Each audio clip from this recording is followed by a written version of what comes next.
1954. That's the year American bodybuilding broke the natural ceiling, and professionals and amateurs became impossibly bigger and stronger, and bodybuilding became more unhealthy and dangerous than ever before. Before I explain how I know 1954 is the year American bodybuilding changed forever, we need to go into a little bit of history of natural bodybuilding. Early bodybuilders were not called bodybuilders. When they would go on stage to demonstrate their specialty, they wouldn't be showing their muscles. It was their strength. They were called strongmen. One notable strongman is Louis Cyr, who in 1892 shoulder pressed 273 pounds. He could lift over 550 pounds with one finger and carried 4,337 pounds on his back. At the same time, fellow strongman Eugene Sandow was also demonstrating his strength, but he did something new. He demonstrated his muscles and his proportions as well. His body became part of the circus. In 1901, he organized the first ever bodybuilding competition. It was called the Great Competition. The winner was William Murray, and he was judged on 5 points: general development, balance of development, muscle condition, skin health, and most importantly, general health. We'd see this pattern go on for the next several decades. And as time went on, these men would get bigger and bigger. Not with the power of drugs, but with the power of perfecting diet, exercise, and general well-being. However, we would see these bodybuilders generally plateau in their size gains. There's a clear growth spurt from the 1900s till the 1930s, but then it plateaus, and the deciding factor is no longer just your muscle size, but also your skeletal frame and overall conditioning. It became about genetics. But then you look at bodybuilders in the 1960s, and you see a massive growth spurt, and then another, and then another, and then another, and then another. What happened? What made these men go from building around 40 to 50 pounds of muscle to building over 150? The Olympics. It's 1954, and the Russian team is dominating. Even new world records are being set by the Russian team. Watching this unfold is John Zeiglers. He immediately knew that these men were taking something that was making them so strong. So he took the Russian team's doctor out drinking, and with friendly interrogation, he figured it out. These men were being injected with testosterone.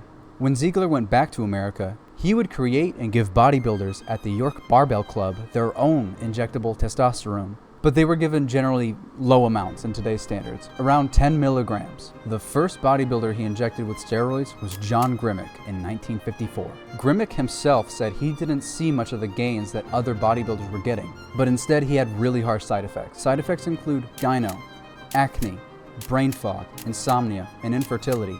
But the other club members did see major benefits. No one could quite believe these magic pills could make you a superstar almost overnight. They were raised on the Horatio Alger. They were raised on the Horatio Alger ethic. Hard work, sacrifice, physical training. Those were the things that made you successful, not some pill.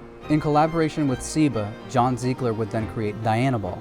You could get Dianabol without a prescription from Ciba. And with the news of a massive drug that gave you massive gains, bodybuilders from all over the world would come to Zeiglers and Ciba for this drug.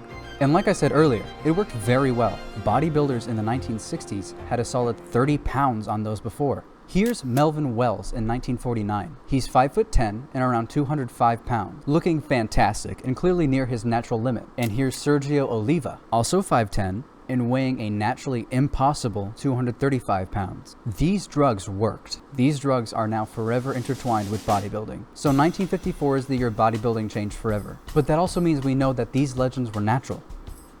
Steve Reeves, John Grimek, Reg Park, Marvin Eder, Leroy Colbert, Jack Dillinger were all completely natural before 1954. So what does this tell us? It tells us that you don't need steroids if you want to be lean, strong, and big. If you do all the necessary things right, like diet, sleep, and exercise, and most important of all, patience, you will get there. You don't need to sacrifice your health and visit Heaven's Gate sooner than you should just to be big. Most of these bodybuilders only got the physique they got after over a decade of lifting. And because of their patience, they lived long, healthy lives while holding on to their muscle. Some of these bodybuilders stuck around long enough to tell us their story online. The same guys lifting in Muscle Beach in the 1940s are telling us their stories online on YouTube. Hello, my friends. This is Leroy Colbert, first man to build 21-inch muscular arms. I just want to let you know that I thank you for looking at my videos, And I want you, if you have any questions, I want to give all of my knowledge and all of my geezer knowledge, which I like to say geezer, all of my geezer knowledge to you, the knowledge, the full knowledge of bodybuilding. So just feel free, my friends. You don't have to feel held back a little bit because I'm here for you. Rest in peace. So how do you look like these guys? You train like they did, training full body every other day, a high protein diet, and 8 hours of sleep. I've been working out like this for a couple of years and I've gained over 25 pounds of muscle. Give me like 5 more years, I'll be a beast.